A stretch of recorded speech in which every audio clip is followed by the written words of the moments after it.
শুভেচ্ছা মঙ্গলম। আজ শুভ দোল পূর্ণিমা। এই দোল পূর্ণিমা উপলক্ষে সমগ্র জগৎবাসীকে জানাই আমার আন্তরিক প্রীতি, শুভেচ্ছা এবং ভালোবাসা। অন্তরের ভালোবাসা অবশ্যই চলে আসে যখন ভগবান স্বয়ং শ্রীকৃষ্ণের কথা মনে পড়ে। কৃষ্ণই আমাদের জীবন, তাই একটু বলতেই হয় এবং এটা অবশ্যই জপ করতে হয়। কৃষ্ণায় বাসুদেবায় গোবিন্দায় নমো নমঃ। এই কথা আমরা চলি, প্রণত ক্লেশনাশায় গোবিন্দায় নমো নমঃ। তাই সাত্তৎ সংহিতায়াং চক্রে শ্রীকৃষ্ণ ভারতীয় ধর্ম এবং ঐতিহ্যের প্রাণ পুরুষ। মহাভারতে শ্রীকৃষ্ণের প্রথম আত্মপ্রকাশ দ্রৌপদীর স্বয়ম্বর সভায়।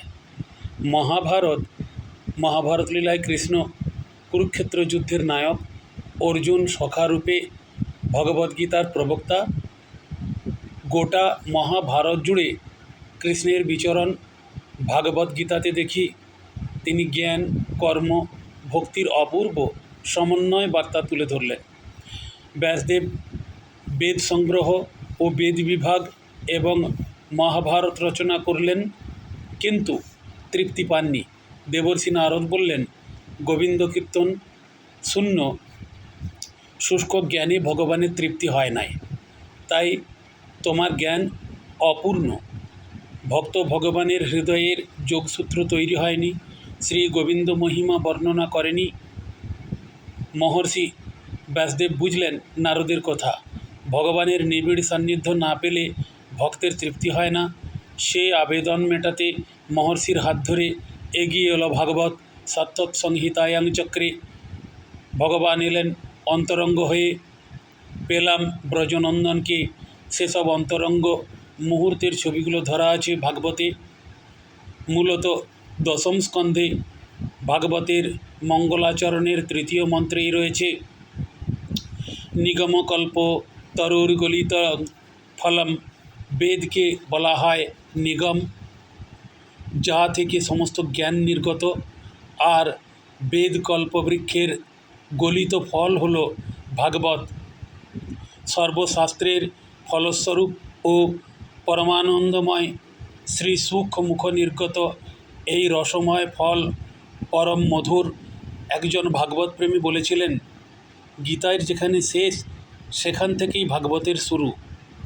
গীতার শেষ উপদেশ চরম বাণী, মামেকং শরণং ব্রজ, এখান থেকেই ভগবত শুরু হয়েছে।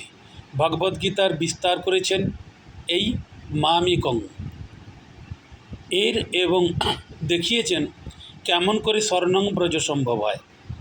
ভগবানের স্বরূপ প্রকাশ ও তাঁর আত্মনিবেদন, এই দুইই হল ভগবতের মূল প্রতিপাদ্য। গোকুল, বৃন্দাবন, মথুরা, দ্বারকা, কুরুক্ষেত্র ও প্রভাস মর্তধামের এই ষড়ভূমিতে শ্রীকৃষ্ণ লীলা করেছেন। মহাভারতের কুরুক্ষেত্র লীলা ব্যতীত আর সব লীলাই ভাগবতের বর্ণনা করেছেন। মহর্ষি বেদব্যাস কুরুক্ষেত্র লীলার পুনরাবৃত্তি করেননি। কুরুক্ষেত্র লীলা দ্বারকা লীলারই অংশ। ব্রজের শ্রীকৃষ্ণের হৃদয় ছোঁয়া জনপ্রিয়তা নিঃসন্দেহে মহাভারতের শ্রীকৃষ্ণ জনপ্রিয়তাকে ছাড়িয়ে গেছে।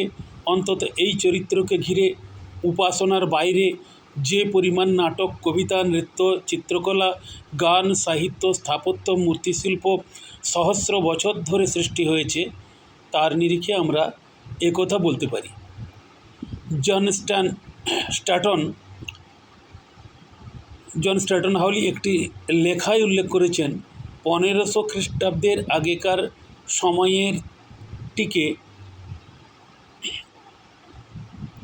সময়টিকে থাকা প্রায় 800টি কৃষ্ণ স্থাপত্যের প্যানেলের মাত্র 3টি স্থাপত্য গীতার সঙ্গে সম্পর্কিত।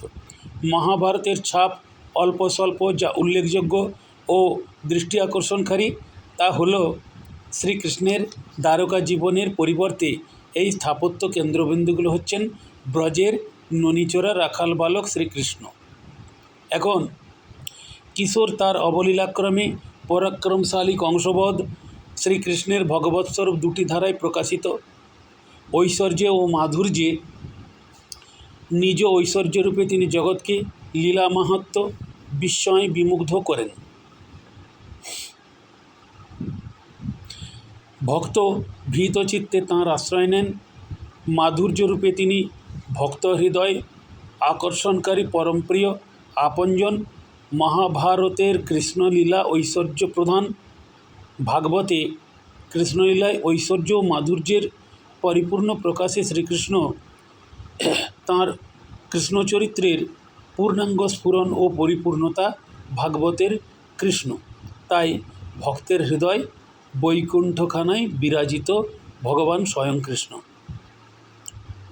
কৃষ্ণ স্বয়ং ভগবান। 12টি স্কন্ধে ভাগবত সম্পূর্ণ। প্রথম 9টা স্কন্ধে শ্রীকৃষ্ণ পূর্ববর্তী বিষ্ণুর অবতারের বর্ণনা থাকলেও দশম স্কন্ধের মূল উপজীব্য শ্রীকৃষ্ণ। শ্রীমদ্ ভাগবতের প্রথম 9টি স্কন্ধ যেমন দশম স্কন্ধে ভগবান শ্রীকৃষ্ণকে আবির্ভাবের পটভূমি তৈরি করে দিয়েছে, আর সেই দশম স্কন্ধ আয়তনে সম্পূর্ণ ভাগবতের প্রায় 1/4 স্থান অধিকার করে রয়েছে। ভাগবত ছাড়া মহাভারত, হরিবংশ পুরাণ ও বিষ্ণু পুরাণে শ্রীকৃষ্ণ জীবনচরিত বিশদে পায় এবং তিনটেই শ্রীকৃষ্ণ বিষ্ণুর অবতার রূপে বর্ণিত। ভাগবতের মর্মবাণী কিন্তু অন্যরূপ। শ্রীকৃষ্ণ বিষ্ণুর অবতার নাকি বিষ্ণু শ্রীকৃষ্ণের অবতার, এই নিয়ে মতপার্থক্য থাকলেও ভাগবতের প্রথম স্কন্ধের একটা শ্লোক শ্রীকৃষ্ণ স্থানকে সমস্ত সংশয়ের ঊর্ধ্বে অনন্য মর্যাদা দিয়েছে। শ্রীকৃষ্ণ অনুরাগীদের কাছে নিঃসন্দেহে বড় প্রাণের এই শ্লোক আগের অনেক অবতারের বর্ণনার পর শ্রী সূত বলেছেন, এতে চাংসকলা পুংস কৃষ্ণস্তু ভগবান স্বয়ং।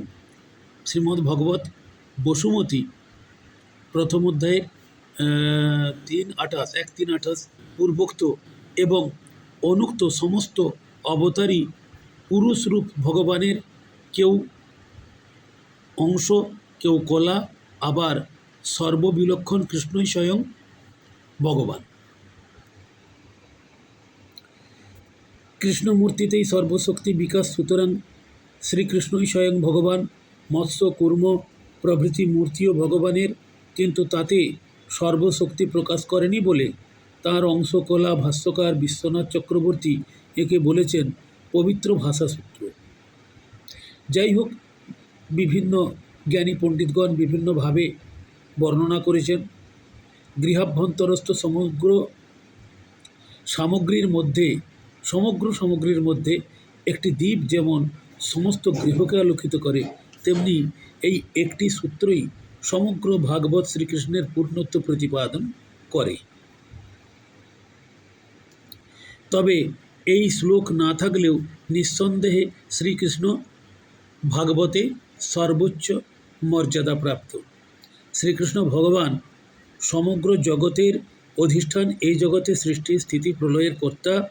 শ্রীকৃষ্ণকে বাদ দিয়ে ভূত ভবিষ্যৎ বর্তমান স্থাবর জঙ্গম মহৎ অল্প দৃষ্ট বা শ্রুত কোনো বস্তুরই নাম করা যায় না, কারণ তিনি ব্যতীত অপর কোনো বস্তু নাই। তিনি সকলের আত্মা, সকল বুদ্ধির সাক্ষী, সৃষ্টি স্থিতি সংহারের কারণ ও কালচক্ররূপে প্রবৃত্ত। এখন কৃষ্ণই পরম সত্য।